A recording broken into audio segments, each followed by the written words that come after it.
Nós já vimos basicamente a respeito de lábio. Nós vamos ver agora com mais detalhes, parte a parte, né? As três partes que constituem morfologicamente o lábio. Falamos também dos dentes, rapidamente. Nós vamos falar a respeito basicamente dos produtos de secreção de duas células que estão presentes aí nos germes dentários. Ainda, porque em adulto, os ameloblastos são perdidos com a erupção dentária, que a gente vai rever novamente. Língua de coelho, nós já falamos das papilas linguais, vamos recordar de novo as 4 papilas e alguns detalhes a respeito dela. E falamos de esôfago, a gente falou aqui, né? Então nós vamos falar aí da parede desse tubo, que começa aí a aparecer aquelas 4 camadas da luz para a porção mais externa, e a gente vai recordar também novamente essa estrutura. Ficou faltando em termos de teoria, estômago, né? Então a gente vai começar com cárdia, e depois nós vamos para a parte do corpo e fundo, né? A parte do piloro eu vou apresentar para vocês morfologicamente, mas a lâmina que existe do piloro fica para a próxima aula, porque é uma região de transição piloro-duodenal. Tudo bem até aqui? Os 4 cortes histológicos estão coroados com metoxilina no cima. Então o primeiro que a gente vai apresentar aí é o lábio. E o lábio ele apresenta 3 regiões morfologicamente distintas. A região 1 é membrana cutânea, e se a gente for pensar em termos de classificação, é uma pele delgada e pilosa, né? Então já já a gente vai aumentar essa região e vocês vão ver que não tem nada de diferente ao encontrado ou já estudado em relação à pele delgada e pilosa, né? Em seguida, a gente pode ver o aumento da espessura da epiderme, porque a região 2 também continua sendo uma membrana cutânea. Mas o que vai acontecer em relação à anterior? Essa membrana cutânea, ela perde os anexos cutâneos, não tem folículo piloso, não tem glândula sebácea, não tem glândula sudorípara, né? Ela se espessa em termos de camadas da epiderme, e a derme papilar, ela vai apresentar uma grande quantidade de papilas desenvolvidas. E nessas papilas vão estar presentes uma grande quantidade de capilares, e nessa região uma grande quantidade de vasos, que é isso que dá a cor dos nossos lábios, em função da queratina ser uma queratina transparente. A gente vai voltar a falar sobre isso. Como não tem glândulas nessa região, essa região ela precisa ser umidificada pela saliva, né? Ela não tem aí nada de umidificação.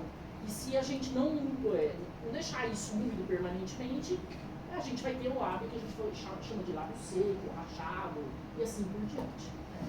E internamente, a gente tem com a mesma espessura do epitélio, um epitélio que já não é mais parte de pele, isso aqui é uma membrana mucosa, e a gente está vendo aí a região interna do lábio, né? Então a área vestibular, que é a parte interna, a região que fica entre os dentes e praticamente bochecha, lábio, é tudo membrana mucosa de revestimento, que a gente já estudou, né?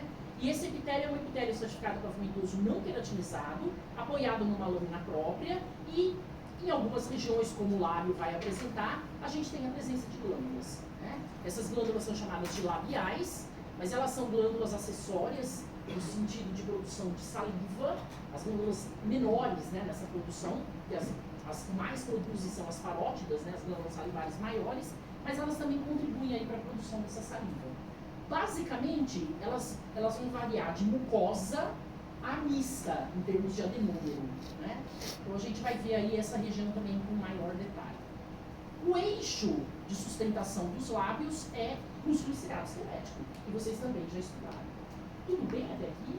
São 3 regiões diferentes, pois não? A segunda região é continuar de pele delgada. Sim. Pele delgada não pilosa, é um dos exemplos que nós temos, como areola mamária, pele delgada não pilosa.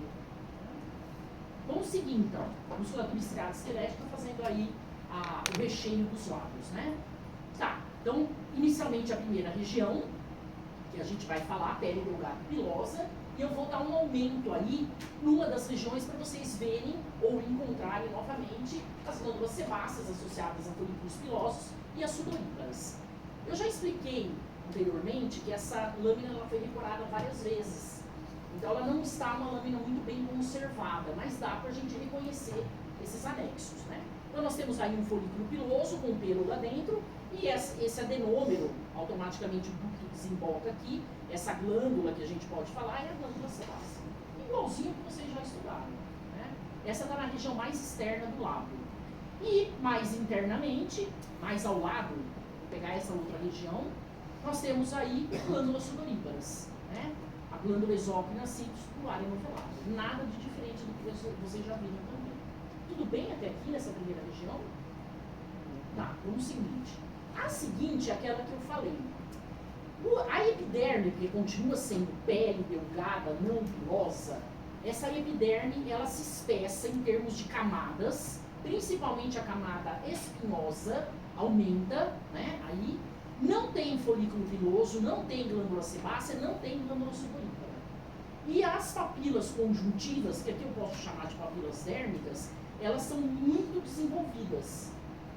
E nessas papilas moram os vasos de menor calibre, que são capilares, né? E o fato da queratina ser transparente, que a gente chama de eleidina, a gente consegue enxergar macroscopicamente, por ela ser transparente, a coloração do sangue. E ele vai refletir em várias situações. Às vezes o lábio fica alaranjado em função do monóxido de carbono, que está grudado na hemoglobina. Às vezes ele fica cianótico em função do CO2 e do oxigênio grudado na hemoglobina. Estou falando lá dos capilares sanguíneos, né? Então o fato dessa eleidina ser transparente, ela reflete algumas situações que a gente pode encontrar aí no dia a dia. Então essa região já é uma região que a espessura mudou, continua sendo membrana cutânea. E eu coloquei aí as setas para vocês verem a profundidade e a quantidade dessas papilas conjuntivas. Pois não. Quando está muito frio, o lado fica mais claro, né? Pode dar vasoconstrição. Desvio do sangue para guardar calor. Igualzinho. Tudo bem até aqui? Vou seguir. Eu vou aumentar uma região da derme, né? Só para vocês verem a abundância de vasos cheios de hemácias, né? Como foi assim, material que a gente não fez perfusão, então o sangue permanece predominantemente aí em ramos venosos, que a gente já viu. E nós temos vários aí com bastante sangue, né? Internamente, a espessura continua a mesma do tecido epitelial, mas agora ele já vira uma membrana mucosa. Eu estou falando da membrana de revestimento interna, né, do lábio. Então ela é constituída por um epitélio certificado pavimetoso não queratinizado, a lâmina própria e glândulas aí presentes. Os adenômeros dessas glândulas vão variar de mucoso a misto. E se vocês derem um aumento aí nessas glândulas labiais, elas são túbulas cinares, né? E reparem que eu consigo ver dois ductos aí. Nesse é um ducto. Na verdade, um ducto, né? Cortado duas vezes, né? Aí presentes. Então vocês têm que desenhar as três regiões. E a gente está pensando aí na estrutura como um todo. Alguma dúvida em lábio? Ele é bem simples, tá? Nenhuma? Posso seguir? Tá. Só circundei aí as glândulas, né? Eu estou falando de glândula porque ducto e adenômero aí presentes na lâmina própria. Tá. O próximo corte é para a gente enxergar ou visualizar as camadas de um germe dentário. Tem vários germes dentários aí inclusos no osso, um osso ainda imaturo, informação sobre o modelo de mesênquico. Vocês já estudaram esse osso, né? E agora a gente vai olhar para os germes dentários. Por que eu estou falando de germe dentário e não estou falando do dente? Porque ele ainda não tem raiz. Tudo bem até aqui? Tá. Então nós temos aí o corte coronal, né, da carinha de um roedor, e nós estamos dando ênfase aos germes dentários. Só para a gente situar aí a língua, e esses germes estão ou na cavidade, ou no osso de formação, que é a maxila ou mandíbula, né? E aí a gente vai olhar esses germes inclusos, né? Reparem nesses três germes, que eles são diferentes no seguinte sentido: esse é menos desenvolvido do que esses outros dois. Ele ainda não tem um esmalte. Então quem aparece primeiro é o produto de secreção do odontoblasto, que ele produz a dentina. E por indução recíproca, ele vai fazer com que o ameloblasto produza o esmalte. Os produtos ficam cara a cara, a superfície polarizada dessas duas células produzem então os hormônios e eles ficam cara a cara, que eu já tinha falado na aula passada, né? Tá, para a gente ver todas as camadas é melhor escolher um germe dentário que tem o esmalte, do que esse menos desenvolvido no sentido do aparecimento desse esmalte, né? Tá. Então, cavidade oral, e nós temos aí, pelo menos nessa imagem, 4 germes dentários. Vocês vão escolher um, né? Eu circundei aí o tecido ósseo em formação com os germes dentários inclusos, né? E aí eu pergunto, primeiro, é osso primário ou secundário? Obviamente que é primário, né? Imaturo, não lamelar, tem mesênquima aí, vocês já estudaram essa ossificação intramembranosa, né? Tá, vamos aumentar e olhar os dois germes dentários. Tanto faz eu pegar o do lado esquerdo quanto o direito. Então nós temos aí os germes dentários anterior, que eu estou mostrando maiormente, esse 2 e esse 3, né? Tá, vamos olhar então as camadas que o constituem, que é isso que vocês precisam desenhar. Então, vindo de fora do germe dentário para dentro, a gente tem inicialmente uma camada que é chamada de geleia do esmalte.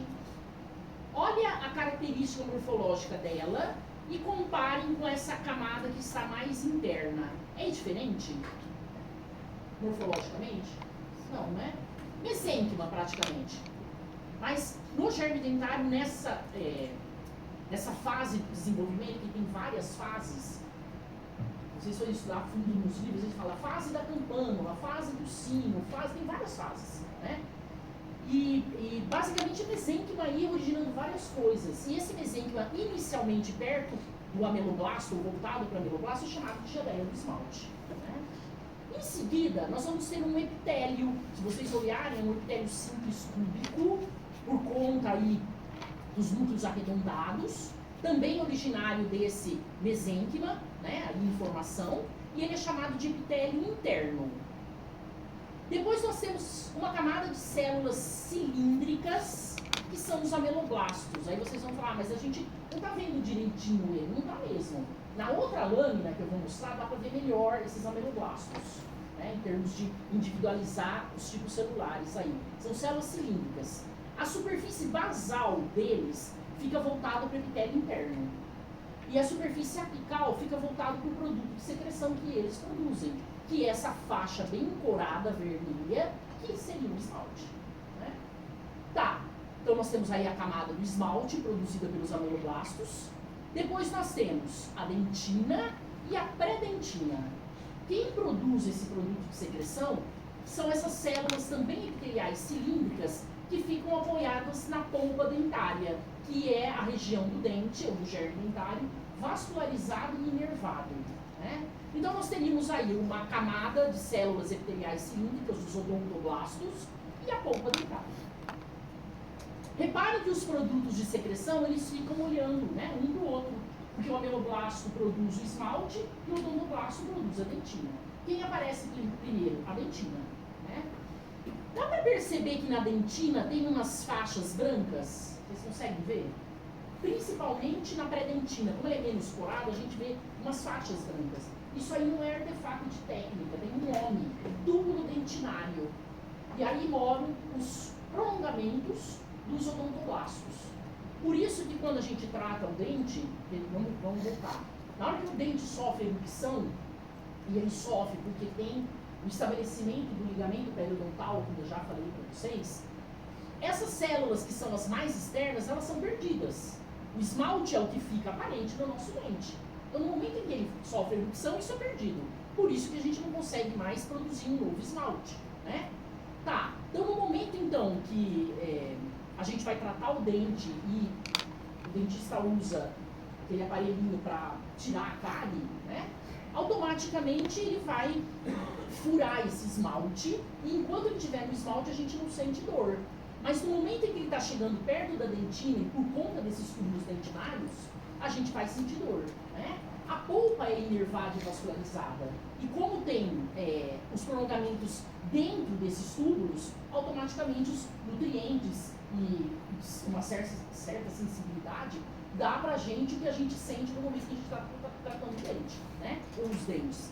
Por conta desses túbulos dentinários, onde moram os prolongamentos dos odontoblastos, né? Então dá pra gente ver ele perfeitamente aí. Os odontoblastos e a polpa.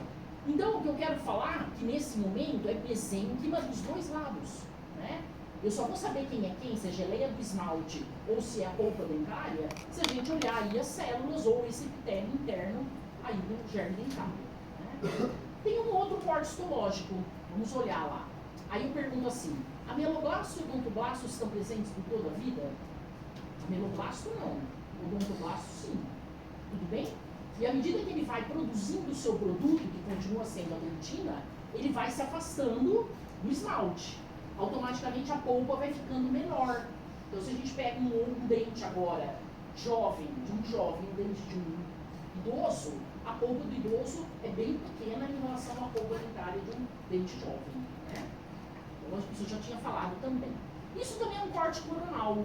A região do nariz, do roedor, e nós temos aí 2 germes dentários. Aqui as células estão mais bem preservadas, mas a gente vai ver as mesmas camadas. Então vocês podem, eu acho que eu desenhei só um canto, vocês podem desenhar uma lâmina ou outra, né? E é o mesmo objetivo, denominar aí as regiões. Então nós temos lá fora os ameloblastos, tem um artefato de técnica aí, mas vocês vão ver núcleo e citoplasma deles. Fora a gente teria a geleia do esmalte, que eu não estou mostrando aí, e o epitélio interno. Aí viria o ameloblasto, o esmalte, a dentina, pré-dentina, odontoblasto. Aqui tem uma incidência de corte meio oblíqua, parece que tem um monte aí, mas aqui na lateral a gente vê ele melhor. E a polpa. Olha como a polpa é muito vascularizada. No futuro, o que está aí revestindo a raiz do dente, quando ela aparecer, o odontoblasto vai ter um primo irmão aí na raiz que é chamado de cementoblasto, né? Então essa seria a região dos cementoblastos no futuro. Tá, então olha lá, a geleia do esmalte, o epitélio interno, os ameloblastos, o esmalte, a dentina, a pré-dentina, os odontoblastos e a polpa. Apesar de ter esse artefato, a gente consegue nessa lâmina ver melhor núcleo e citoplasma dos ameloblastos. E para vocês verem melhor, os odontoblastos são mais na lateral desse germe dentário, que eles estão mais bem preservados. Eu coloquei um canto só, eu coloquei 2 para desenhar aí. Hein, pessoal? Então vocês podem escolher qual vocês quiserem. Ok? Pois não, também. Esse não está ligado ao osso. Entendi. Esse não está ligado ao osso. Ele ainda não tem ligamento periodontal. Ele está incluso no osso em formação. No momento em que ele tiver o ligamento periodontal, ele vai estar associado ao osso. Não. Mas ele tem espaço sem essa tomada. Nesse mundo.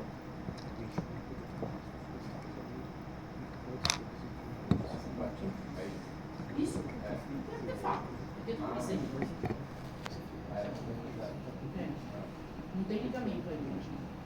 O ligamento periodontal só aparece e ele vai estabelecer um contato com o tecido ósseo maduro quando o dente sofrer erupção. Ainda não tem nem a raiz dele.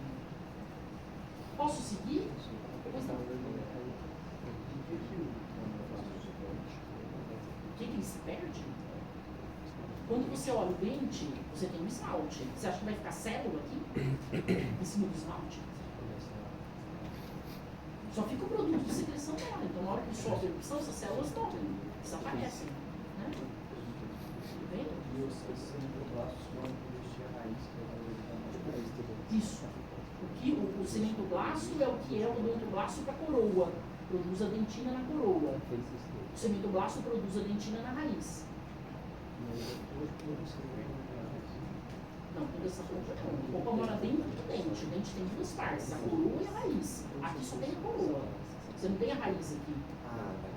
Isso aqui vai ter uma continuidade quando formar a raiz. Vamos lá no outro que acho que é melhor para você ver mais ou menos a forma dele. Isso aqui no futuro vai formar a raiz. Pode ser, o dente pode ter uma raiz, 2 ou 3, até 4 às vezes. Então no futuro, o que está lá dentro, que vai revestindo a polpa mais na raiz, é cementoblasto, não odontoblasto. Nesse caso aí só tem a coroa. Só coroa. Ah, tá. Exatamente. Posso seguir, pessoal? Na verdade, a futura coroa, né? Porque ainda é tudo embrionário aí, é germe, né? É a futura coroa. Vou seguir. O outro corte histológico é a língua de coelho. Eu falei para vocês que, basicamente, a gente não tem esse tipo de papila lingual aqui existente, que forma o órgão do paladar no coelho.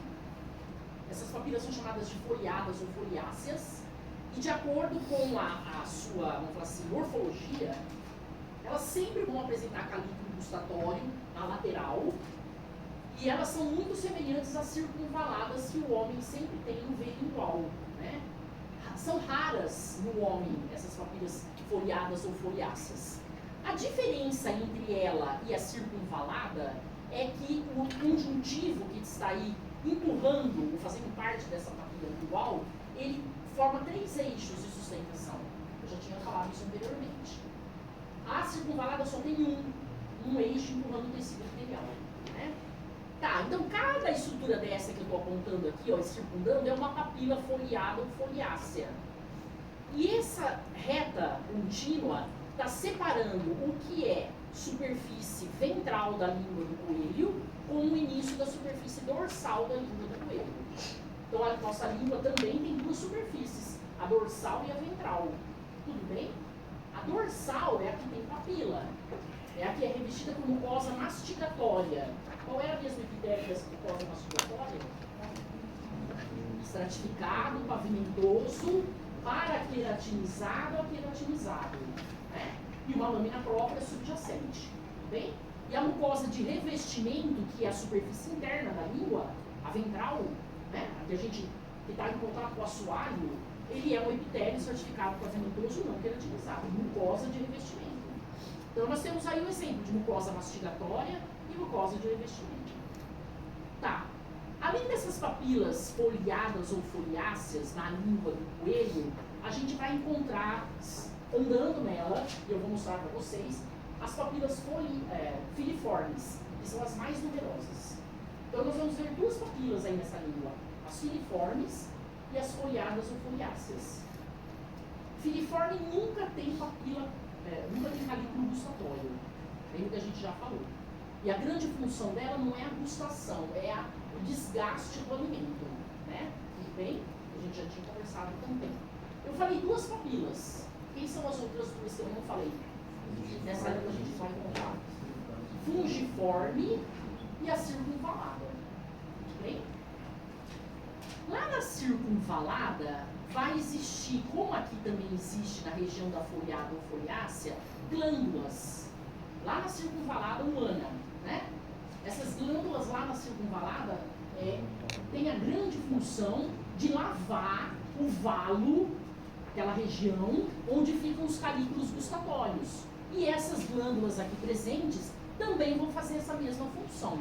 Então esses ductos que eu estou apontando, tem vários aí, na verdade é um cortado várias vezes, né, de cada denômero, ele vai ter a função de conduzir o produto de secreção deles para limpar essa região e deixar os calículos gustatórios aí sempre livres para novos estímulos, né? Aí esses estímulos que ele captou vão ser conduzidos para a parte central e a resposta é a gustação, a resposta que volta, né? Tá, vamos aumentar então essa região. Isso aqui não é glândula de von Ebner. Glândula de von Ebner é a serosa associada à papila circunvalada, como a gente já falou na aula passada. Tá, então eu estou aumentando aí a superfície dorsal de uma mucosa mastigatória da língua de coelho. Quantas papilas foliadas ou foliáceas eu vejo aí? 1, 2, 3, 4, 5. Tem um pedaço de uma aqui, 5. 5 papilas. Tudo bem? Olha em uma, separa uma só. 3 eixos de conjuntivo. E olha o tamanho da cunha epitelial. A diferença dessa para a circunvalada é que a circunvalada tem um eixo só. Lógico que a localização também na língua. Eu estou falando da morfologia. E é na lateral intraepitelial de cada papila que nós vamos encontrar aquelas estruturas arredondadas, o calículo gustatório, formado basicamente por 3 tipos celulares. Quem são eles? O neurônio bipolar, a célula sustentacular e uma célula basal, a célula tronco da sustentacular. Como é que eu reconheço o corpo do neurônio? Como que é o núcleo de um neurônio? Grande, a gente chama de vesiculoso, né? Grande, cromatina descondensada e nucleolo evidente. Tudo bem? A gente vai ver aí no capítulo. Tá, então se isso aqui é mucosa mastigatória, mucosa, esse conjuntivo é a lâmina própria. E aí eu estou mostrando, circundando uma papila foliada ou foliácea, e estou mostrando aí na lâmina própria, desculpa, ainda na papila, os 3 eixos de conjuntivo, né? E ainda na lâmina própria a gente vai ver apontados ductos. Pode ser que seja de uma glândula ou de outra glândula, ou o mesmo ducto, várias vezes a gente não sabe, mas tudo ducto, né? Eles vão se abrir nesse valo, nesse espaço, para lavar a região onde tem os calículos gustatórios. Tá, uma papila, tudo bem? E eu estou apontando os calículos gustatórios na superfície lateral desta papila. Na outra vizinha, que é outra papila igual, foliada, eu pus os calículos gustatórios nos asteriscos em negro. Tudo bem? Então, a lateral de uma papila está olhando para a lateral de outra papila. E nas duas eu tenho calículo aí no meio. O ducto vai se abrir para lavar essa região aqui, constantemente, vamos falar assim, estimulada por diferentes produtos, né, diferentes alimentos que a gente ingere. No caso aí o coelho, né? Isso aqui precisa ficar constantemente limpo, ser lavado para que esses calículos consigam captar essa mensagem, né? Mandar ou enviar isso via nervo, obviamente, para a parte central, e a parte central elaborar essa resposta com o sentido da gustação, né? Então eu apontei só para vocês olharem que o calículo é uma estrutura redondinha. Vamos olhar aí, aumentei eles. Isso é uma papila e isso é outra papila. E vamos circundar um calículo. No meio desses núcleos que estão aí no calículo, vocês conseguem encontrar algum núcleo grande com cromatina descondensada e núcleo evidente? Tem um perfeito aqui, ó. Isso aqui é núcleo de neurônio. E os outros? Pertencem a células sustentaculares ou célula basal. Não dá pra gente classificar isso aí, né? Tudo bem? Então é como se fosse uma laranja, onde cada gomo seria uma célula, uma mexerica, vamos pensar assim, ou uma cebola. Eu corto ela não transversal, mas longitudinal, cada folha dela representaria uma célula, né? Na microscopia fica dessa maneira, a gente não consegue ver direitinho quem é quem, mas o núcleo do neurônio a gente sabe perfeitamente que é. Todo neurônio bipolar, ele vai estar presente em regiões sensoriais, que a gente já falou. Qual outro local que a gente viu esse neurônio sensorial? Lembra do teto de cada cavidade nasal, epitélio olfatório? Então a gente já viu olfação, gustação. Quando a gente estiver olhando, por exemplo, orelha, quando a gente estiver olhando olho, audição, visão, né? A gente vai ver esses mesmos neurônios bipolares, ok? Tá. As glândulas que moram na lâmina própria da região da mucosa mastigatória ou abaixo daquelas papilas foliadas ou foliáceas é cheia de glândula. Eu não posso chamar isso de glândula de von Ebner, porque as papilas não são papilas circunvaladas, né? Então a gente vai encontrar adenômeros, túbulos acinares serosos, aquela mesma história, núcleo redondo, citoplasma mais corado, isso é natureza química serosa, a gente já viu, proteica, né? Quanto à natureza química. E as setas estão apontando o núcleo, o resto é adenômero, ducto, o resto é adenômero, né? Mas andando aí, a gente também vai encontrar esse tipo de adenômero. Então nós temos aí acinário tubular, um adenômero, que não é misto, é mucoso. Então na língua do coelho nós temos glândulas, pensando em natureza química, na lâmina própria, glândulas que são mucosas e serosas, que eu não chamo de glândula de von Ebner, né? Tá, vamos seguir aí. Olhando a língua, que é um órgão muscular, praticamente músculo esquelético, revestido por mucosas, nós temos lá o recheio dela, tudo músculo esquelético. Em todas as incidências de corte que vocês podem pensar. Transversal, longitudinal, oblíqua e assim por diante, né? Esse branco que a gente está vendo aí caminha um tecido associado à célula muscular. Quem é que está aqui no meio? O conjuntivo propriamente dito. Óbvio que tem artefato aí, né? E é aquela mesma história, se é estriado esquelético, eu posso chamar esse conjuntivo de epinísio, perinísio, endonísio? Posso. Estriado esquelético. Lá no lábio também é estriado esquelético, a mesma história. O conjuntivo associado lá no lábio, eu também posso chamar, dependendo da região que ele está, de perinísio, epinísio e endonísio. Vocês já aprenderam, né? Tá, então estou passeando aí para vocês verem. Corte transversal, corte longitudinal, os núcleos na periferia, aquela mesma história, não tem nada de mudança aí. Né? E aí, passeando na língua, de repente a gente começa a enxergar, além daquelas papilas foliadas ou foliáceas, isso aqui é tudo incidência de corte. Lembra que as ilhas do conjuntivo, no tecido epitelial, é incidência de papila conjuntiva. Né? Elas estão empurrando aí o epitélio. Então, andando em outras regiões, vocês começam a encontrar essas estruturas que são diferentes, essas projeções. E andando ainda, aí a gente chega exatamente na região das papilas filiformes. Né? Reparem que ela tem a forma de fio. Essa ponta dela fica voltada sempre para a região oral da faringe. Né?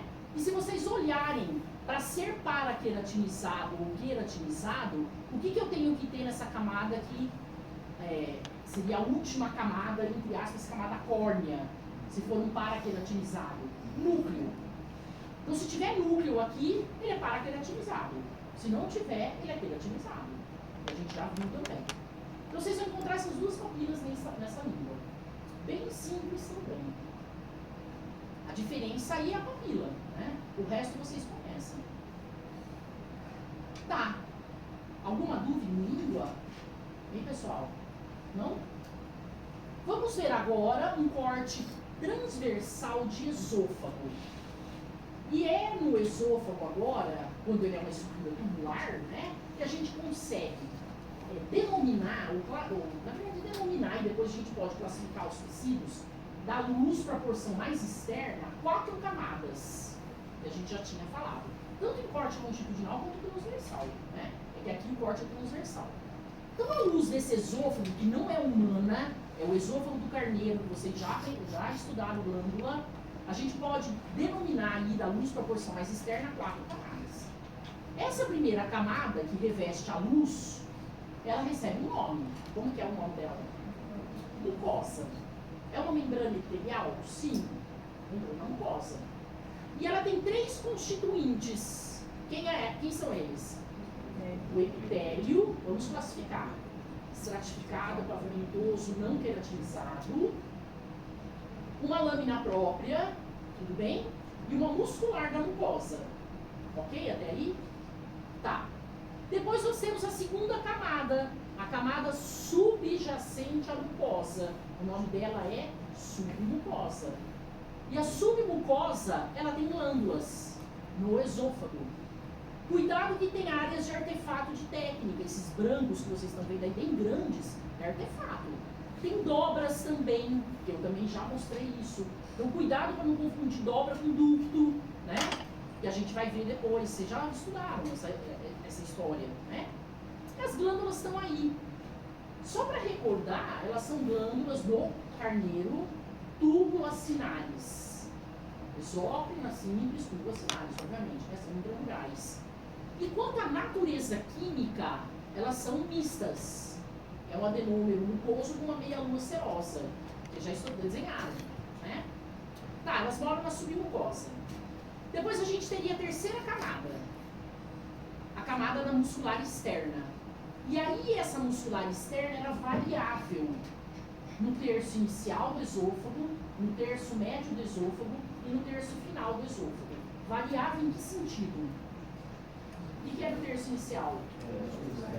Musculatura estriada esquelética. O que é um terço médio? Esquelética e lisa. O que é o terço mais interno? Perto da cárdia. Lisa. Tudo bem? Aí a gente vai aumentar e vamos ver aí que tipo de tecido muscular é, para a gente saber se esse esôfago do carneiro foi pego, coletado, da região mais inicial dele, da região média dele, da região final dele. Né? Então a gente teria aí a muscular externa. Não é, se for lisa, helicoidal de passo curto e helicoidal de passo longo. Quando que começa essa história? Em intestino. Tudo bem? Aqui não é, né? E finalmente, a última camada, esôfago mora fora praticamente de cavidade. O que eu tenho aqui como última camada? Adventícia. Conjuntivo propriamente dito. Tá. Quem que controla o peristaltismo do esôfago? Porque é um órgão cuja função é conduzir o alimento sem modificar. É uma mucosa de passagem livre, ou simples. Não vai modificar nada o que está lá na luz, só vai conduzir. Quem que controla esse peristaltismo? Na parte do início, a Parte entérica do sistema nervoso, onde tiver a parte do liso, exatamente. Se tiver uma parte do liso e estriado esquelético misturado, eu já posso ter aí nessa região quem? O plexo submucoso, que mora na submucosa, e o plexo mioentérico, que mora entre as camadas musculares. Então, a visualização dessa parte entérica, que é a inervação intrínseca, ela está ligada ou associada com musculatura lisa. Tudo bem? A gente já discutiu isso aí. Então, a gente vai tentar ver se não encontrar aqui, vamos tentar encontrar em outro local. Viu esse plexo? Já tem músculo liso. Pois não.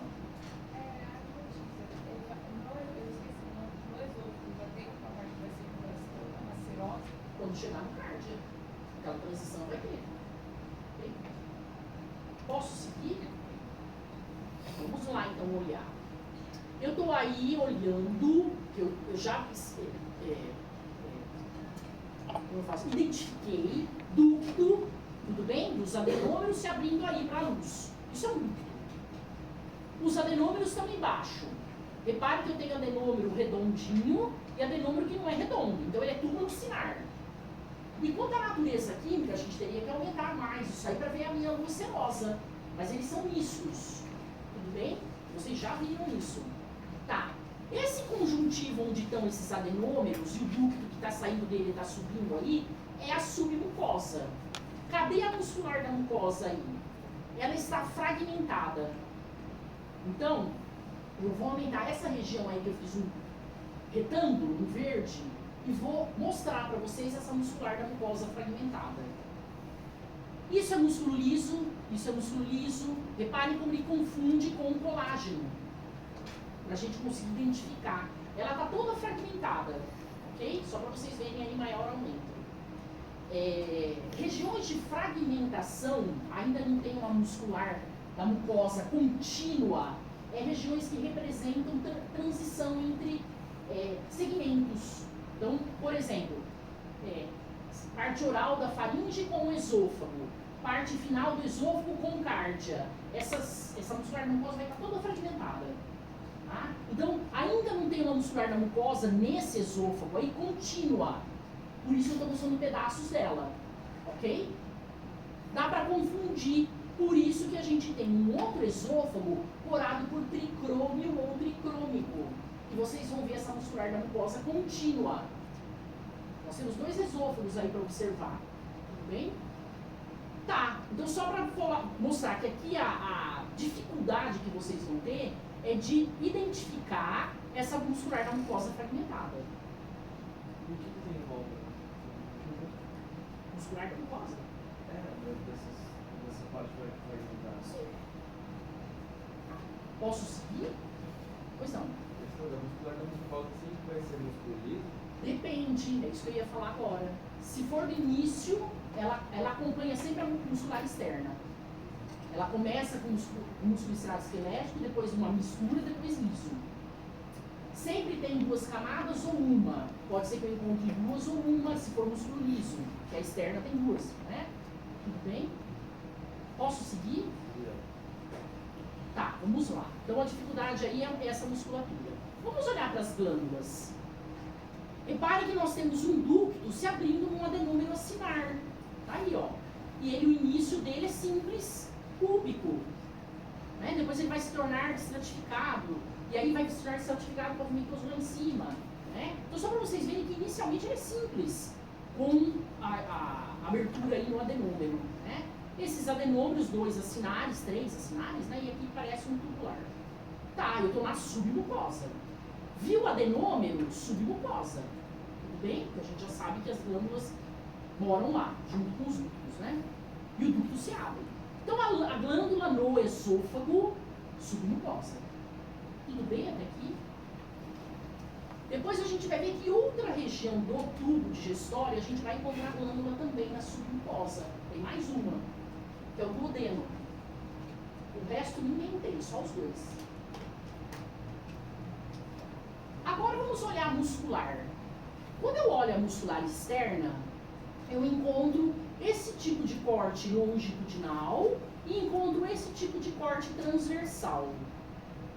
E encontro isso aqui, ó. Isso aqui é um plexo mioentérico. Ué, mas tem musculatura estriada esquelética?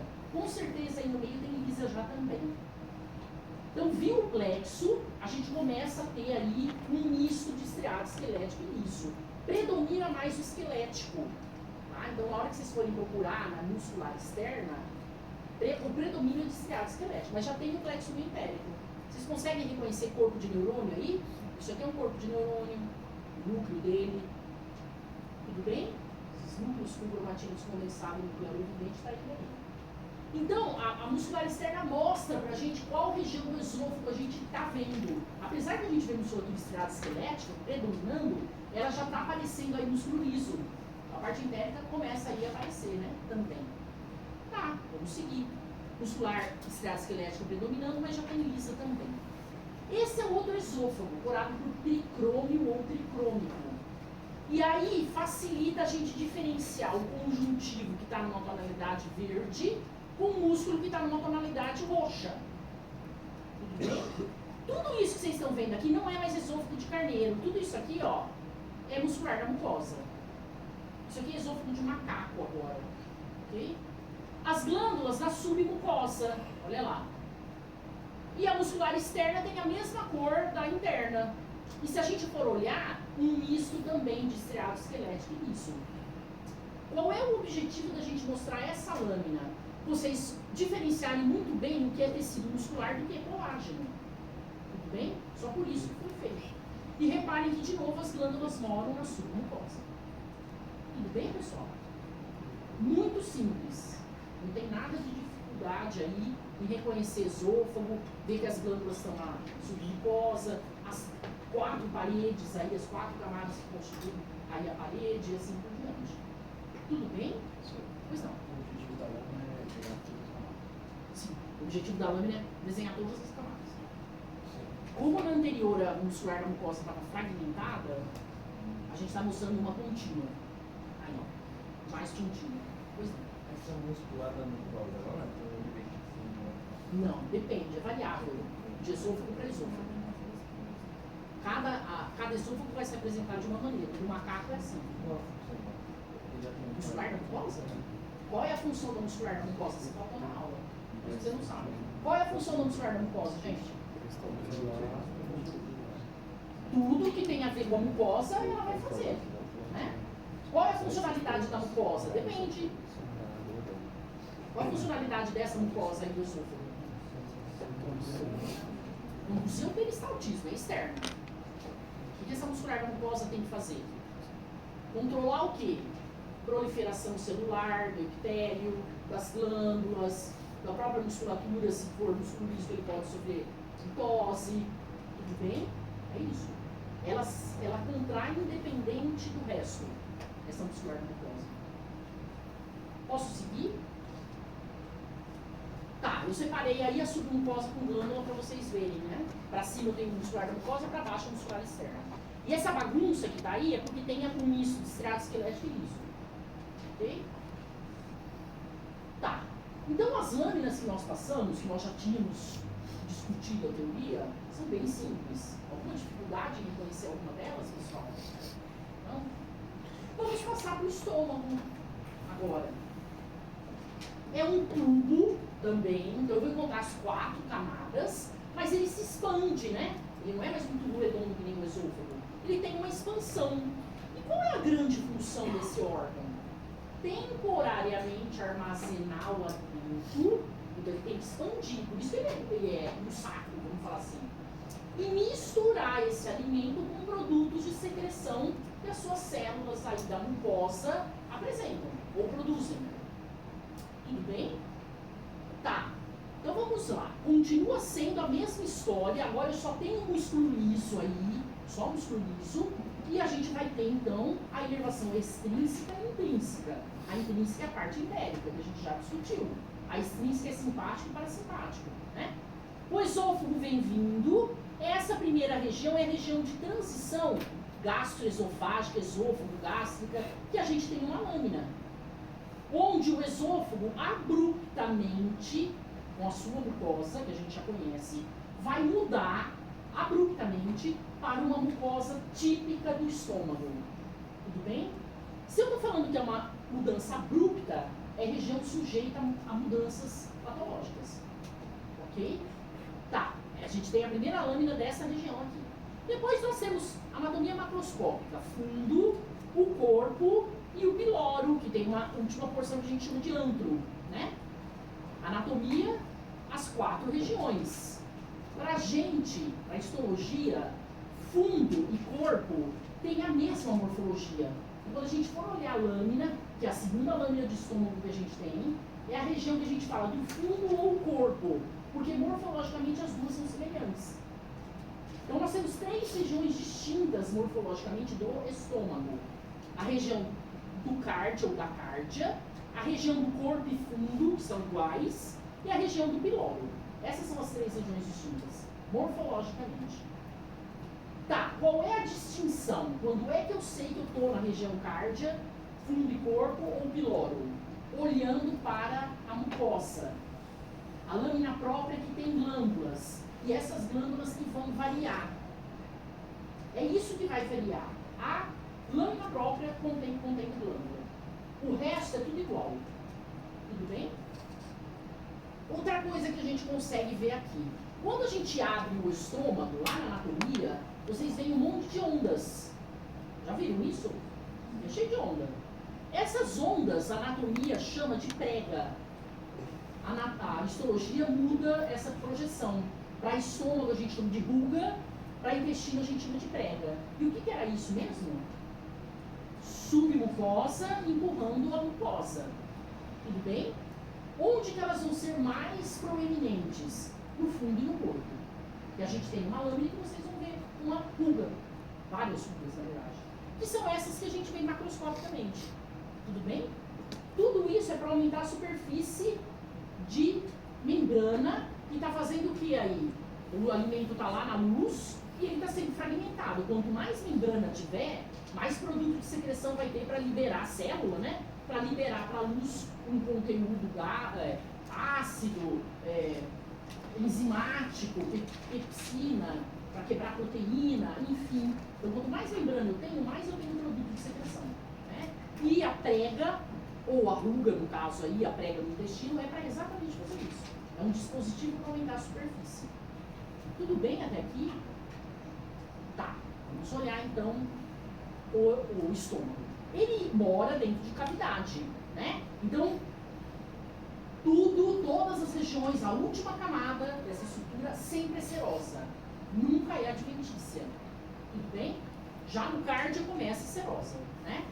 E a gente tem, então, para mostrar a função, ele estoca o alimento por um tempo temporário, não é sempre, um grande tempo aí do alimento, como ele também mistura esse alimento com os produtos de secreção dessa região, né? Que a gente vai ver aí.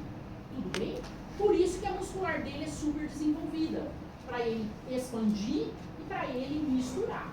E aí as 3 camadas musculares, elas estão aí no sentido, né? Circular, longitudinal e oblíquo, para realmente expandir todos os sentidos e misturar em todos os sentidos. Vamos seguir. Esse esquema resume o que vocês vão encontrar, e a gente vai ver várias vezes de uma maneira esquemática de glândula ou não, para a gente chegar na lâmina, né? E reconhecer aí, então, o que vai diferenciar. Então, reparem aí, o outro colocou mucosa, submucosa, muscular externa e adventícia ou serosa. Tudo bem? Vamos começar de fora para dentro. Região cárdia, corpo e fundo. Ele só colocou corpo, mas o fundo está aqui também, porque é igual. E piloro. Tudo bem? As 3 regiões morfologicamente distintas na histologia. Vamos de fora para dentro. Quando eu olho cárdia, quando eu olho corpo e fundo, quando eu olho piloro, tem alguma mudança nessas 3 regiões em relação à última camada? Não. É sempre serosa. O que o autor está mostrando aí? O que está mais externo, em verde, essas células pavimentosas, é o mesotélio. E o que está em alaranjado, ele está tentando representar a fibra colágena. É o conjuntivo submesotelial. Tudo bem até aqui? Então, as 3 regiões iguais, não tem nada de mudança. Vamos para outra camada, a muscular externa. Reparem que ela é constituída por 3 camadas de músculo liso. Lembrando que o músculo liso não é só fibra muscular ou célula muscular lisa. Tem um conjuntivo associado, sempre, né? Tá, e o autor está mostrando aí as 3 camadas, a oblíqua, a circular e a longitudinal. São 3 camadas. Eu posso encontrar aqui, nessa túnica muscular externa com 3 camadas, o plexo mioimpérico? Com certeza. Ele está aí também, presente.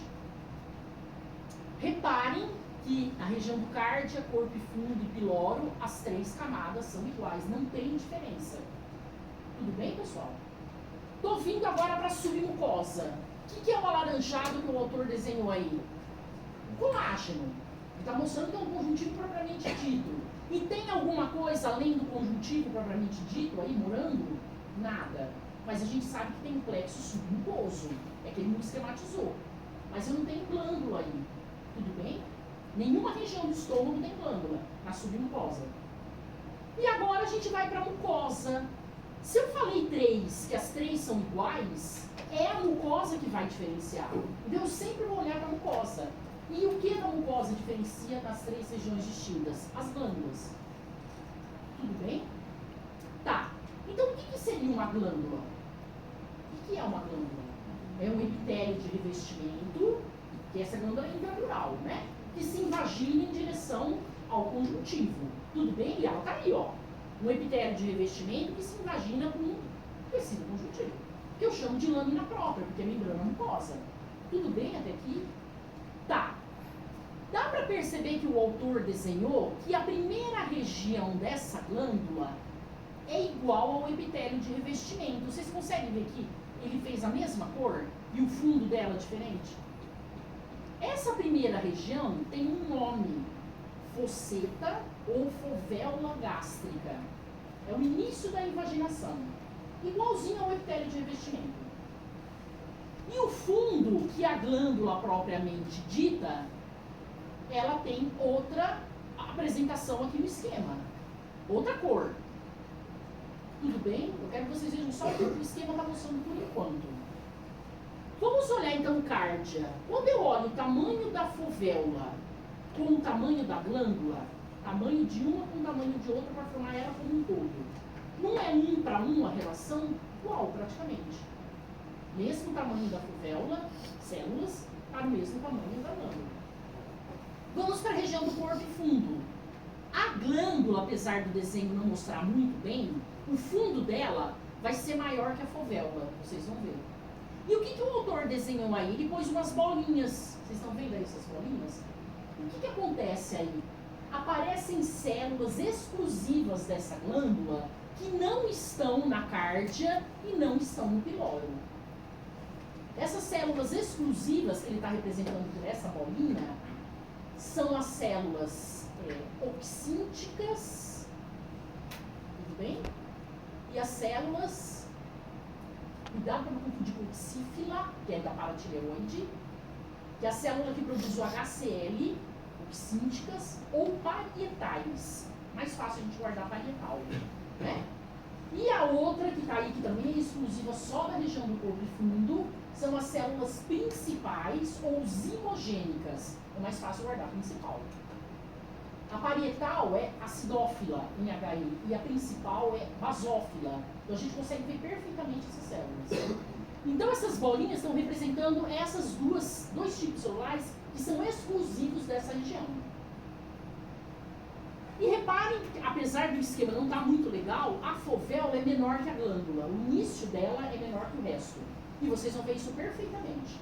Então o autor colocou aqui uma relação de 1 para 4. 1 para a fovéula, tamanho, em relação para 4 de glândula. E as células aí exclusivas, olha lá, as parietais e as principais. Tá, vamos para o piloro.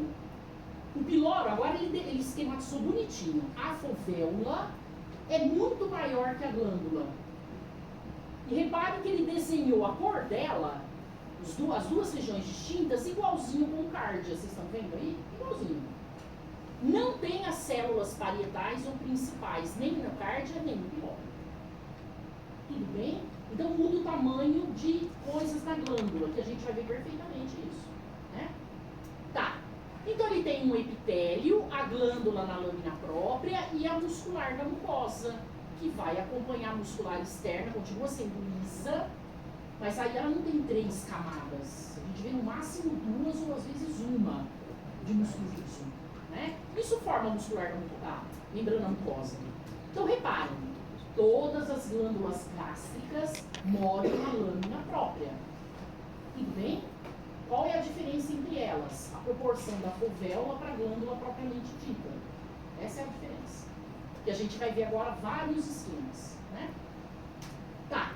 E olha agora, do piloro para a primeira região do intestino delgado, que região é essa? Duodeno. Eu vou encontrar uma mudança abrupta de tecido epitelial de novo. Eu saio de um epitélio do estômago e vou para um epitélio do intestino, com uma velocidade intestinal. Olha a velocidade em projeção para a luz.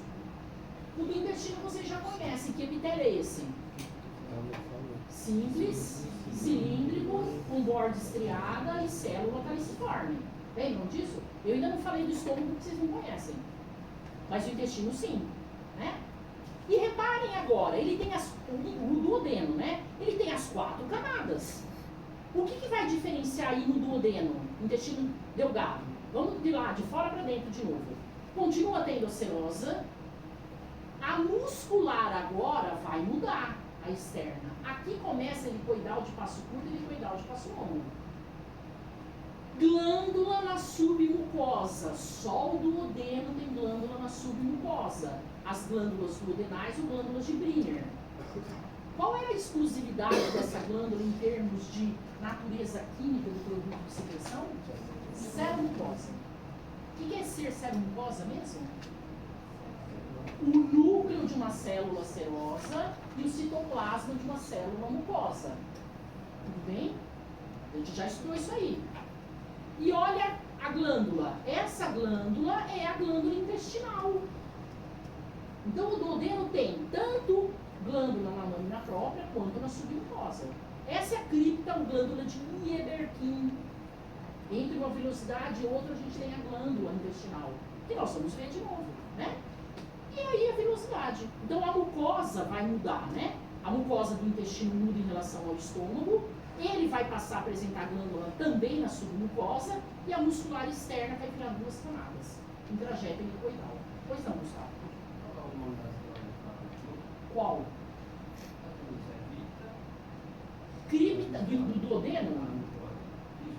Cripta ou glândula de Lieberkin, eu prefiro falar intestinal que é mais fácil. Intestinal. Todo intestino delgado e grosso tem glândula intestinal. Quem só tem glândula duodenal, o próprio nome fala, é o duodeno, na submucosa. Briner. Tudo bem? Posso seguir, pessoal? Pois não. É só a região do corpo aí que tem aquelas bolinhas, elas vão representar as células parietais ou principais? Estamos representando as duas. As oxínticas são quais? Parietal. Parietal ou oxíntica, principal ou zimogênica. Tá? Estão representando os dois. As 2 células aí. E aqui não é só corpo, né, Frederico? É corpo e fundo. Tá? Posso seguir? Pois não. Não, só a parietal. A principal produz pepsinogênio. Vai ser quebrada a pepsina, né? Depois. Posso seguir? Tá. Que células, então, que a gente vai encontrar aí na glândula? Eu sei que eu já tenho lá no corpo fundo a parietal e a principal, só no corpo fundo. Mas existe um representante do sistema neuroendócrino difuso em todo o nosso corpo. De quem eu estou falando? Ápode. Então eles também vão apresentar ápode. Todas as regiões. Cárdia apresenta ápode, corpo fundo apresenta ápode e piloro apresenta ápode. Tem que ter uma célula que renova, não é a ápode que ela vem da crista neural. Tá? Mas vai ter que ter uma célula que renova esses tipos celulares. Eu estou falando de célula-tronco, tudo bem? Cárdia tem célula-tronco, corpo fundo tem célula-tronco e piloro tem célula-tronco. Onde? No começo da glândula. Final da fovéola, começo da glândula. E a fovéola, ela é formada por que célula? A mesma do revestimento do estômago, nas 3 regiões. Então as fovéolas são iguais para todas as glândulas e para todas as regiões. Que célula é essa? A célula mucosa ou mucípara. Olha o nome, mucosa, mucípara. Lembra o quê? Muco. Ela lembra uma caliciforme, mas ela não é uma caliciforme. Vocês vão ver que a caliciforme HE, a porção apical dela é branca, cromófoba. Essa não é totalmente cromófoba, mas ela é menos dourada. Por que isso? Porque tem muito mais açúcar no produto de secreção da célula caliciforme do que nesse. Tudo bem? Essa célula mucosa ou mucípara produz esse muco. Para que servir esse muco aí no estômago? Exatamente. Forrar isso aí, ajudar a proteger essa mucosa. Tudo bem? Mas elas também produzem um bicarbonato. Para que bicarbonato? Neutralizar o pH. Vem descendo. Vai aparecer aí agora um pH ácido, né? O ácido clorídrico produzido pelas células aí vão deixar todo esse bolo aí que está na luz ácido. Então elas também vão produzir o bicarbonato para neutralizar esse pH. Ela tem em todas as regiões. Tudo bem até aqui? Então eu falei de 5 tipos de células. Vamos falar quem são elas. Mucípara, onde elas estão? Nas 3 regiões do estômago. Epitélio de revestimento e fovéola. E também glândula, vocês vão ver. Tudo bem? Outra célula, tronco, nas 3 regiões. Final da fovéola, começo de glândula. Outra célula, ápode, nas 3 regiões, na base das glândulas. Parietal e oxíntica, ou oxíntica, principal usinogênica, só no corpo fundo. Tudo bem? Então, mucípara, tronco, ápode, parietal e principal. São 5. Só que parietal e principal só na região do corpo fundo. E será que eu vejo bonitinho isso? Vejo. Só não vou ver a ápode com certeza e a tronco. O resto eu vejo. Né? Vamos lá, caminhando então. Olha a outra forma que o autor está mostrando essa mudança. O que está em laranja representaria o epitélio de revestimento, seja ele qual for. E o que está em verde, o azul aí, representaria a lâmina própria. Por que eu estou falando em lâmina própria? Porque o que muda não é a membrana mucosa, não é o que mora ali, que a gente sabe. Por isso que a biópsia pega a membrana mucosa. Eu já expliquei para vocês, né? Então vamos olhar. No estômago, se a gente passar uma reta na superfície dele, a gente só tem invaginação. Tudo bem? Só invaginação, para dentro. E essa invaginação, ela tem 2 regiões distintas. A região da fovéola e a região da glândula. Essa região da fovéola, também chamada de fosseta, também chamada de pit em inglês, ela é igualzinha ao revestimento do epitélio de revestimento do estômago. Ela é um epitélio simples, cilíndrico, secretor ou mucíparo. Mucíparo, célula mucosa. Tudo bem? E aí a gente tem a glândula. É essa glândula que vai apresentar esses tipos celulares que a gente falou. Além da mucosa, a tronco e a ápode. E na região do corpo e fundo, a célula parietal e a célula principal. Tudo bem? Esse é o estômago. Epitélio simples cilíndrico mucíparo. Tem autor que classifica epitélio simples cilíndrico secretor. Tudo bem? Não classifica o epitélio simples cilíndrico mucoso. Isso não existe. Tá? Tudo bem até aqui? Vamos olhar agora. De repente, abruptamente, o epitélio é empurrado para a luz. Essas estruturas em forma de dedo eu chamo de vilosidade intestinal. Quem tem vilosidade intestinal? O intestino delgado, com as suas 3 regiões: duodeno, jejum e íleo. Tudo bem?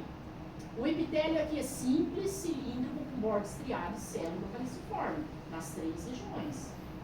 E olha agora, entre uma velocidade e outra, eu tenho uma invaginação, uma glândula na lâmina própria. Como é que eu chamo mesmo essa glândula? Glândula intestinal, cripta intestinal, ou mais difícil, Lieberkühn. É difícil esse nome. Tudo bem? Tá. Então, se eu passar uma reta na superfície do estômago, do intestino, eu vou ter projeção para a luz e vou ter invaginação para a lâmina própria. Vamos para o intestino grosso agora. Eu não tenho mais vilosidade intestinal. Eu só tenho invaginação. Glândula. Tudo bem? Então, vamos pensar. Eu estou falando de estômago, intestino delgado e intestino grosso. Dos três, quem tem glândula na lâmina própria? Os três. Concordam? Glândula gástrica, que tem duas regiões distintas. Glândula intestinal, do intestino delgado. Glândula intestinal, do intestino delgado. Os três têm regiões glândulas na lâmina própria. Tudo bem até aqui? O que vai mudar no duodeno?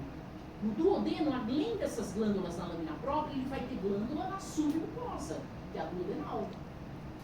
Ok? Tem mais alguma região que, nessa estrutura aqui, de estômago, intestino delgado, que vai apresentar glândula na submucosa, que não o duodeno? Ninguém, só o duodeno. Da submucosa. Tudo bem, pessoal? Vamos voltar para o estômago. Vamos olhar no esquema abaixo. Tudo isso aqui, isso é a luz do estômago, que eu estou passando a ponteira, e aqui nessa imagem eu só tenho a membrana mucosa. A submucosa estaria aqui embaixo. Tudo bem? Quem é esse tecido acidófilo que eu estou passando a ponteira aqui, ó? Muscular da mucosa. Quem é esse tecido onde mora todas essas estruturas aqui no meio? Lâmina própria. E lá em cima é o epitélio de revestimento. Tudo bem? Tudo isso é membrana mucosa. Agora vamos olhar. Quando o epitélio vem, ele é reto, não tem nada de projeção para a luz. Eu passo uma reta, não tem nada. Só tem invaginação. Né? Eu tenho duas regiões distintas que o autor colocou aí, ó. O retângulo em amarelinho, ele circundou uma fovéula gástrica, ou uma fosseta, ou um pit, se a gente for querer falar em inglês. E abaixo, no retângulo em azul, ele circundou a glândula intestinal, glândula gástrica, fui errado. Então, é no estômago que eu tenho duas regiões distintas dessa invaginação. O início dela, que eu chamo de fovéula, que é igualzinho ao epitélio de revestimento. E a glândula propriamente dita. Tudo bem? Duas regiões distintas. Só no estômago tem isso. Tá. Vamos olhar o tamanho da fovéula, o tamanho da glândula. O retângulo em amarelo, comparado com o tamanho do retângulo em azul. Como é que é isso? Quem é maior é igual, é diferente? Como é que é? O azul é maior do que o amarelo. Quantas vezes? 2 a 3. Vocês não concordam? Se eu pegar 3 quadradinhos aí amarelinho, cabe no azul. Não é? Qual é a região do estômago que eu tenho a relação 1 para 3 de glândula? Corpo e fundo. Se fosse igual 1 para 1, cárdia. Se fosse 3 para 1, piloro. Então eu estou na região do corpo e fundo porque eu estou vendo a glândula muito maior que a fovéula. A gente vai olhar agora em detalhe isso aqui em maior aumento para ver aquelas células que eu falei para vocês.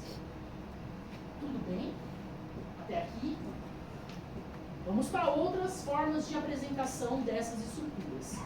Não podemos esquecer que na região do estômago, principalmente corpo e fundo, que é a maior região, né?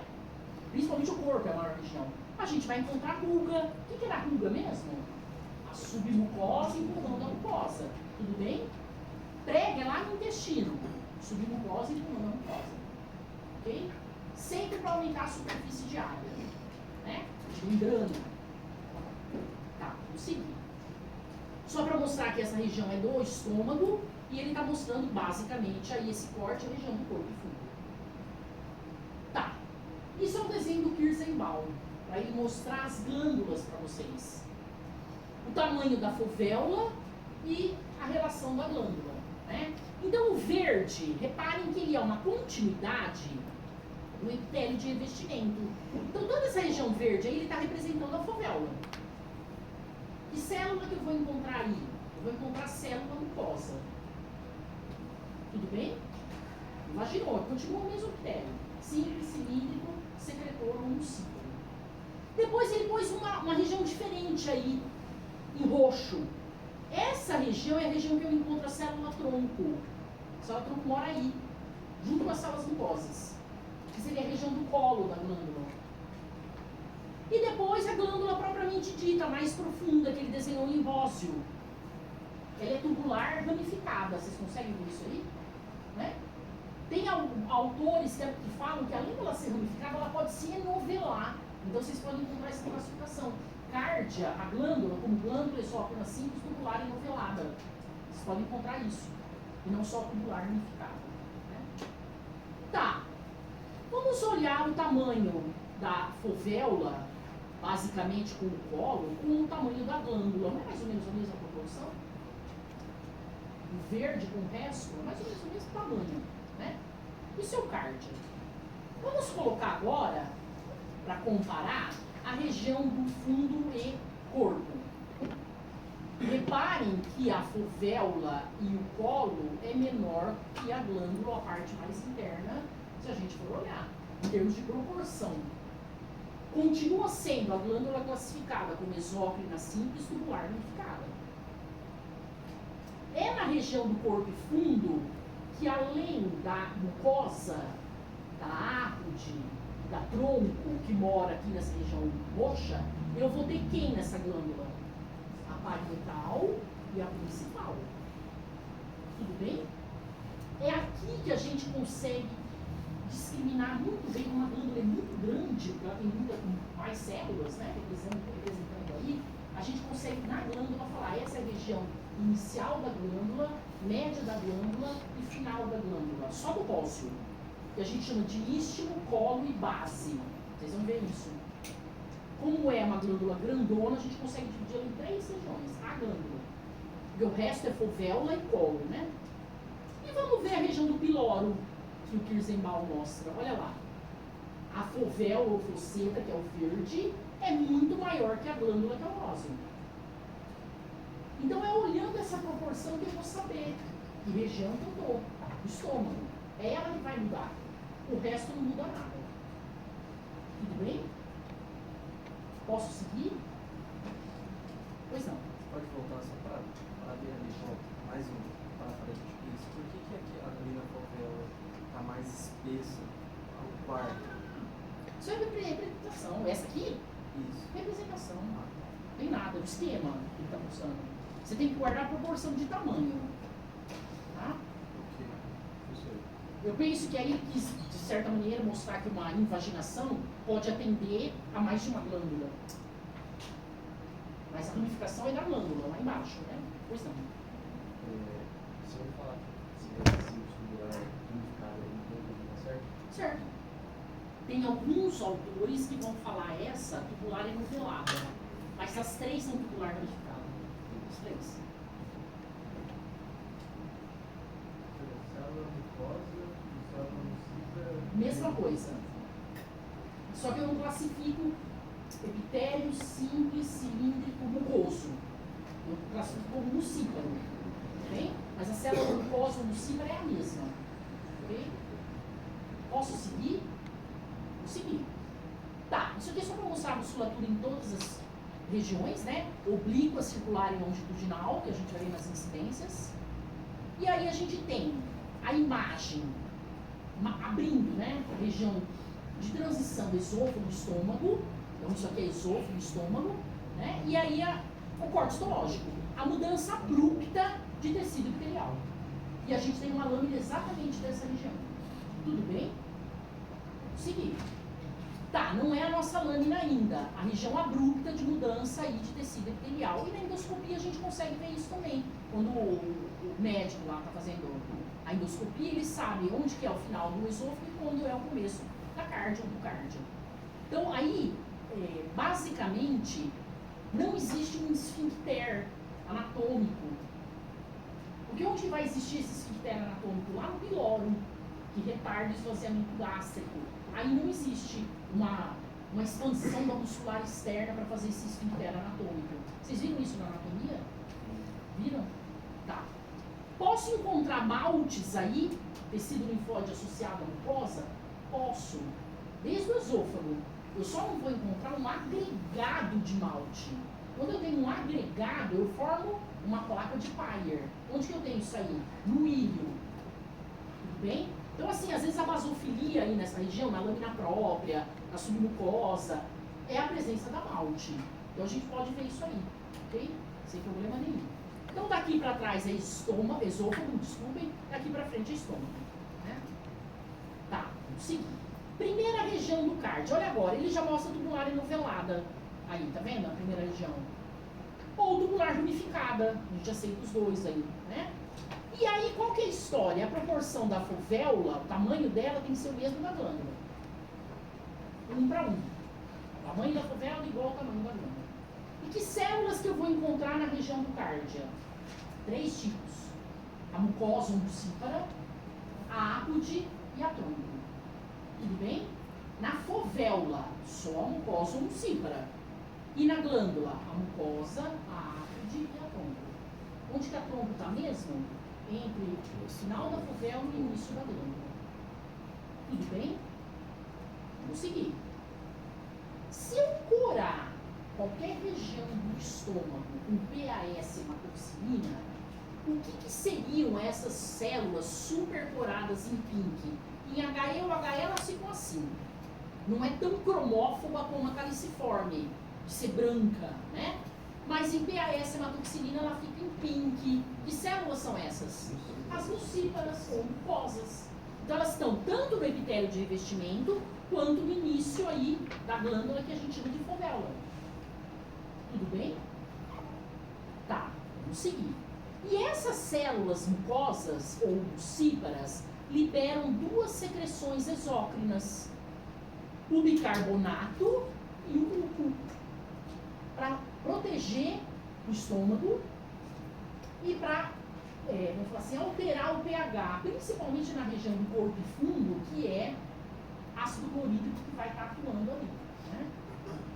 Tudo bem? O desenho está mostrando ali as 2 funções. Tá. Agora, quando eu começar a ver ruga, o que é? Submucosa empurrando toda a mucosa. Tem várias aí. Eu estou na região do corpo fundo. É a região que mais tem ruga.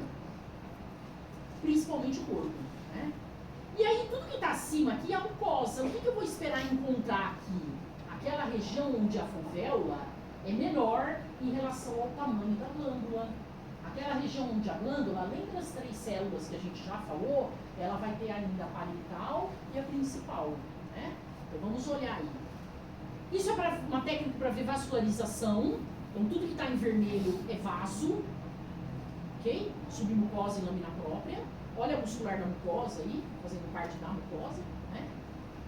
E vamos olhar agora para a região que a gente tem aí, que eu pus um tracejado, para mostrar aqui para cima é fovéula, com um epitélio de revestimento.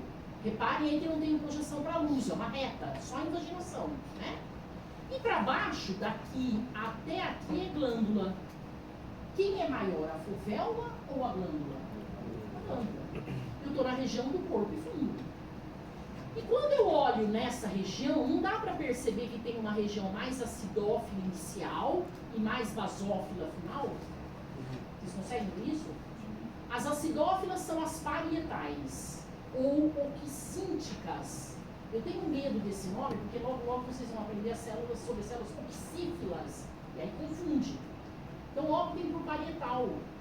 É a que produz o ácido clorídrico e o fator intrínseco antianêmico. Para que serve esse fator intrínseco antianêmico? Alguém sabe? A absorção da vitamina B12. Quem faz redução de estômago, né, perde uma grande quantidade dessas células. Por isso que ela tem que suprir com outras coisas aí, né? Ou com medicação, enfim. Ela pode ter problema de anemia, né? Em função disso. Ok? Para ser encapsula a beleza, porque ela subdiluída. Isso. Ela vai inflar. Não sei te falar, Bruno, mas é importante para ter a absorção da vitamina B12. Se ela encapsula, não sei. Ok?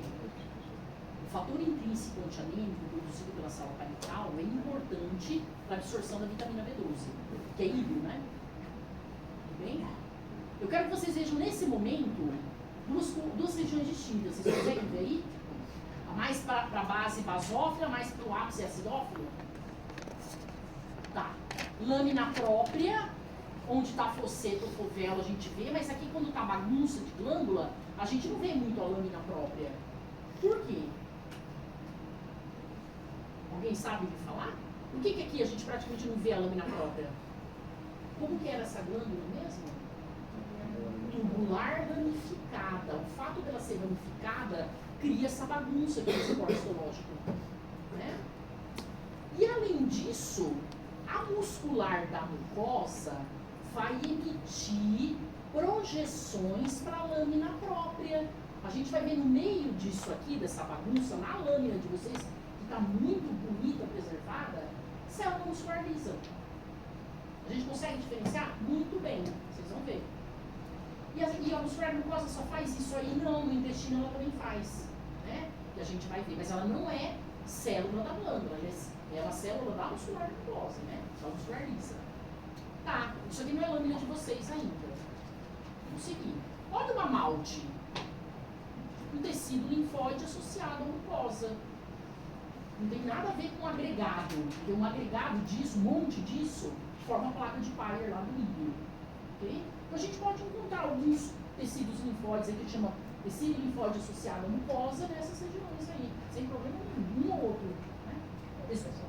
Esôfago. Correto? O agregado é no milho e no apêndice, né? Que a gente vai ver. Tudo bem até aqui? Vamos seguir. Tá, então eu passei mais ou menos um tracejado dos dois, menor aumento e maior aumento, para vocês verem que o tamanho da glândula é muito maior do que o começo dela, que é a fovela fosseta. Né? Tá, olha agora a célula de revestimento, como o início da fovela ele é menos corado em HE que o resto. Por conta do produto de secreção, por isso que ela é chamada de mucosa ou mucípara. Não cora muito bem HE ou HE. Ok? Aí a gente já começa a ter a glândula. E essas células acidófilas que vocês estão vendo aí são as parietais. Ok? Vou seguir. Ah, e aqui um detalhe. No fim da fovela, no começo da glândula, a gente teria quem aqui mesmo? Que a gente não vê? A célula tronco. Tudo bem? Tá, vamos seguir. Olha agora o autor mostrando as bem acidófilas parietais e as basófilas principais. Lembra que ela é tubular ramificada, essa glândula, né? Tá, a que se deve a acidofilia da célula parietal?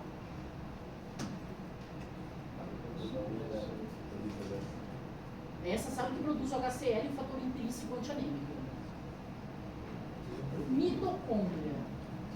Citocromos mitocondriais, a célula é rica em mitocôndria. É um exemplo típico de célula transportadora de íons, próton e cloro. Se junta lá fora para formar o HCl, lá na luz.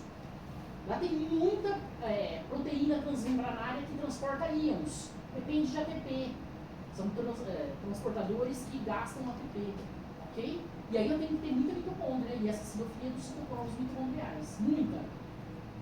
E na base? A que se deve a basofilia do citoplasma da célula principal? É o produto de secreção dele, que vai ser liberado. Tudo que é liberado, no caso aí o pepsinogênio, é produzido em REG. Né? É o ribossomo associado ao retículo que dá essa basofilia. É uma célula produtora de proteína de exportação. Por isso que é basófila, em HI ou HE. Posso seguir? No meio dessas a gente ainda tem mucosa e a gente tem a ápode, a tronco não. Né? No meio delas que a gente não vê bem.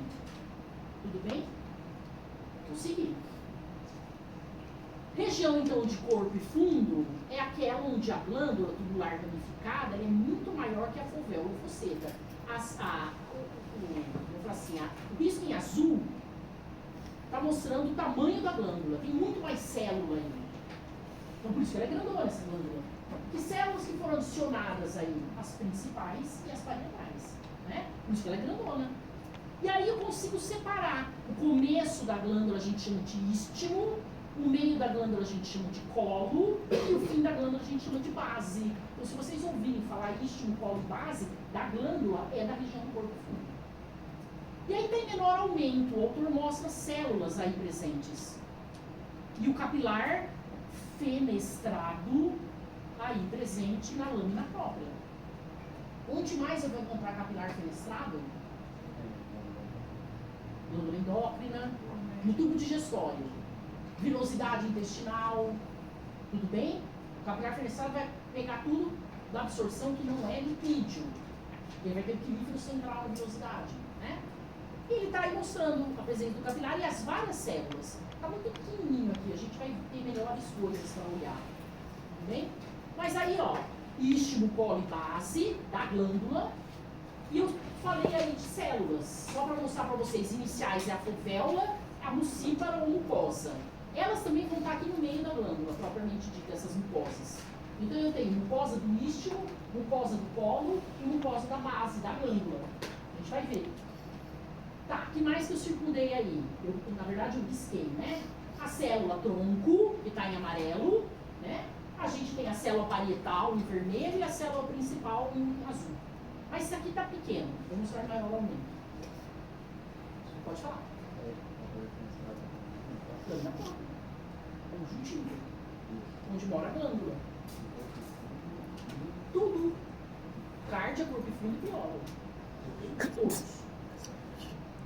Tá. Vamos olhar então as células. Epitélio de revestimento e o início da glândula. Isso aqui é a fovéola ou fosseta. Reparem como em HE ou HE são descoradas. E a gente já leva automaticamente a pensar. Se está pouco corado, isso é glicoproteína. Por isso elas são chamadas de mucosas ou mucíparas. Tudo bem? Mas ela é branca como a caliciforme? Não. Não é tão cromófoba, né? Porque ela não tem tanto açúcar. Esse muco aí é diferente da célula caliciforme, né? Tá. Então eu tenho células mucosas que produzem o muco e o bicarbonato, que a gente já viu. Elas existem também no colo, na glândula, no istmo, no colo e na base de qualquer glândula. Se for a glândula maior lá do corpo fundo, elas vão estar nas 3 regiões. Elas não estão só aí, né? Elas vão estar em menor número na glândula também. A parietal, que é acidófila, que só está na região do corpo fundo, ela produz o ácido clorídrico e o fator intrínseco antianêmico. E a principal produz o pepsinogênio, também só na região do corpo fundo. Tudo bem? A parietal, ela fica mais no istmo e no colo da glândula, e a principal fica mais na base da glândula. Tá, vamos olhar já já a lâmina de vocês. Isso é a célula parietal. Muita mitocôndria. Isso é que faz ou que dá a acidofilia dela em HE ou HE. E está mostrando ela quando ela está em repouso e quando ela é ativada para liberar o ácido clorídrico. Então aumenta muito a sua membrana, que eles chamam aí de trabéculas membranares, túbulos membranáceos, enfim. Aumenta muito a membrana, porque quanto mais membrana ela tem, mais ela vai liberar o HCl, o ácido clorídrico separado, porque são bombas de prótons, né? Prótons e cloro, com gasto de energia. Então, em repouso, ela guarda a membrana e, estimulada, ela joga a membrana, para ter mais transportadores iônicos, né? Então, a acidofilia é pela mitocôndria, que a gente já viu. Célula parietal é exclusiva de estômago, não encontra em nenhum lugar. E ainda mais, região do corpo fundo, né? Tá, vamos imaginar que isso é uma glândula exócrina, simples, tubular, ramificada. E aí a microscopia eletrônica de varredura mostrando o produto de secreção que ela libera. Lá na luz do estômago, né? Qualquer glândula faz isso. E vamos ver que célula que o autor colocou aí nessa glândula. Ele está falando que ela tem célula parietal e está falando que ela tem célula principal. Então, se tem essas duas células, de que região que é essa glândula aqui, ó? Corpo fundo. Mas o esquema tá legal? O que vocês acham? Não, né? Porque se a gente até aqui ia ser a fovéola fosseta, né? Aqui. Pra lá é a glândula, não tá praticamente do mesmo tamanho? Então é assim, vocês vão encontrar vários esquemas, mas pensem sempre qual é o melhor esquema. É bonitinho para mostrar que tem várias células aí, enfim, mas está errado na proporção. Tudo bem? Vou seguir. E aí vem um quadro mostrando o suco gástrico, o que é liberado aí. Eu preciso ficar decorando? Não. Quem vai cobrar disso é a função de cada um, é a fisiologia, mas os tipos celulares, pelo menos, vocês têm que saber. E o básico que elas liberam, vocês têm que saber. Né? Então, vamos olhar. Célula mucosa, a gente já sabe. O que a célula mucosa lucípara produz? O muco e o bicarbonato. E é fácil da gente pensar em relacionar esses produtos com a funcionalidade. Proteção e tamponamento. Não é difícil a gente guardar isso. Né? Vamos para outra, parietal. Eu já sei que ela produz o ácido clorídrico e o fator intrínseco antianêmico. E que o fator intrínseco tem a ver com vitamina B12 e o ácido clorídrico na digestão. Ou proteção no caso de matar bactérias, enfim. Né? Vamos lá para a célula principal, o pepsinogênio. Ele produz também, olha lá, um tipo de lipase, a lipase gástrica, que eu nem falei, que a gente pensa mais basicamente em pepsinogênio. Mas vai estar associado com digestão, de proteína, de lipídio. E o resto aí, olha lá, célula G, célula D, e tem mais outras células aí. Quando tem essas letras, G, D, que células são essas? Apode. Cada uma desempenha uma função, que eu não vou ficar cobrando aí de vocês. Mas, por exemplo, a somatostatina, que é a célula D, ela inibe a secreção de ácido clorídrico. A gastrina induz a secreção de ácido clorídrico, e assim vai. Não vou cobrar, ok? Claro que o básico sim, a mucosa, no ciclo do carbonato, mas a função final aí não, só o básico. Das ápodes eu não vou cobrar, tudo bem? Aí a gente vai para um esquema, olha aí que o autor está mostrando. É uma glândula gástrica que tem as células parietal e principal. Então isso aqui só pode ser do corpo fundo. Mas quando a gente olha, se a gente for ver o tamanho da fovéola com a glândula, é praticamente igual. Então cuidado com esses esquemas. É bonitinho para mostrar o esquema, a tabela que ele fez, mas a glândula em si, se a gente for ver, está errado. Né? Essa glândula tem que ser muito maior. Ok? E aí, o que o autor está mostrando? Renovação celular. A célula-tronco no estômago está no final da fovéola e no começo da glândula. E o que ela pode produzir aí? Ó? Novas células mucosas, a célula-tronco. Novas células parietais e novas células principais. Ela não produz a ápode. A ápode veio lá da crista neural. E ela produz uma célula igual a ela, novas células tronco, para ficar uma igual a ela, reserva e outra que vai para frente, né? Na renovação, tudo bem? E quando a gente for para o intestino, que o intestino delgado tem glândula na lâmina própria, a célula tronco vai estar na base da glândula.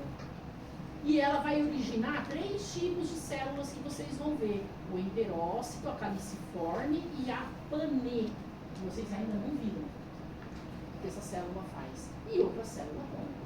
A ápode aqui, que também existe no intestino delgado, é crista neural, né? Origem. Tudo bem? Não vejo célula tronco, né? E vamos olhar aí as 3 regiões. Eu passei um tracejado, ainda não é a lâmina, passei um tracejado imaginário. E o que eu quis mostrar com esse tracejado? O final da fovéola e o começo da glândula. Tudo bem? De 3 regiões distintas. Vamos começar por essa aqui, ó. Que região é essa? Corpo e fundo. Alguma dúvida? Que região é essa? Cárdia. A glândula vem até aqui. É praticamente a mesma proporção, mesmo tamanho. E essa agora? Piloro. A fosseta é muito maior do que a glândula. Tudo bem? Então é aquilo que a gente já viu. As glândulas cárticas, a proporção comparado fosseta com glândula 1:1, predomina as células mucíparas, piloro é igual. Só que o que vai acontecer no piloro? A fosseta é maior do que a glândula. Basicamente tem o mesmo tipo celular que o cárdia, que é tronco, mucípara ou mucosa que predomina. E qual é a outra? A ápide. São as três, que sempre vão cair. E o corpo e fundo, além das três, o que ele vai ter? A parietal e a principal. Tudo bem? Vamos seguir. Só para mostrar que lá no piloro muda abruptamente o epitélio, eu começo a ter vilosidade. Isso aqui é o finalzinho do estômago. E aqui a gente vai ter um esfíncter anatômico. A muscular interna circular, que antes era oblíqua, circular e longitudinal do estômago. Essa circular, ela se expande e forma esse esfíncter anatômico que a gente enxerga em muitos cortes histológicos, para retardar o esvaziamento gástrico. Bem? Tudo controlado pela parte entérica. Isso aqui é muscular da mucosa. Tudo que está para cima é mucosa, né? Submucosa e a primeira camada aí de músculo, né? Tá. Olha o esfíncter, então, que a gente vai falar dele, pilórico, na próxima aula. E aí também tem uma mudança abrupta de tecido epitelial, né? Sai do epitélio do estômago, simples cilíndrico secretor mucíparo, e vai para simples cilíndrico borstriado, também forma de uma vilosidade, né? Só para mostrar para vocês o tamanho da fovéula comparado com o tamanho da glândula. Ela é muito maior no piloro do que nas outras regiões, do cardio e do corpo fundo, né? Tá. Se eu fizer uma imunocitoquímica, uma imunoperoxidase, que os cortes histológicos estão mostrando, nesse tubo gastrointestinal, na verdade ele está mostrando estômago, intestino, grosso, delgado, a gente vai marcar a célula ápide. Posso também usar sais de cromo, porque elas são cromafins, para também marcar essas células. Em H e OH é difícil a gente falar quem é ela com certeza. E aí eu só estou querendo mostrar isso aqui de um trabalho científico, que não tem só a célula G e a célula D, que foi falado, tem um monte de outras células ápide no estômago, né? Então quem tiver aí a D foi falada, a G foi falada, mas ele tem outras. Por exemplo, a célula A, que produz a grelina, e assim vai. Quem tiver aí interesse, tem muito trabalho científico falando sobre essas células ápide no tubo gastrointestinal. A função de cada uma e assim por diante. Ok? Tá, chegamos nas lâminas agora, que vocês têm aí para observar. Eu só vou mostrar inicialmente as duas, e aí a gente faz um intervalo. Tá? Então, olha aí. Corte longitudinal não é mais transversal. Porque se fosse transversal, eu conseguiria ver com exatidão a mudança abrupta do epitélio. Não conseguiria. Por isso que o corte é longitudinal, né? Então está vindo aí o esôfago, o epitélio estratificado, pavimentoso ou queratinizado, que muda abruptamente por um epitélio simples, cilíndrico, secretor ou epitélio simples, cilíndrico, mucíparo. Tudo bem? A gente vai ver, isso aqui é transição gastroesofágica, ou esôfago-gástrica. E é aqui que a mucosa muscular da mucosa se fragmenta. E aquelas glândulas que moravam na submucosa, lembram delas? Elas podem vir para a lâmina própria. Ok? Que a gente vai discutir já já. Né? Aqui já é cárdia. Aqui é resto de alimento, né? Na luz. E essa é a outra lâmina, a região do corpo fundo. Que a gente vai ver a fovéula em relação ao tamanho da glândula, a muscular da mucosa está aqui, então tudo isso aqui é mucosa, e isso aqui é a submucosa empurrando a mucosa. Eu tenho uma ruga ali, que ela é predominantemente da região do corpo profundo, mais do corpo. Né? Tudo bem? Vamos fazer um intervalo, e aí quando vocês voltarem, a gente vai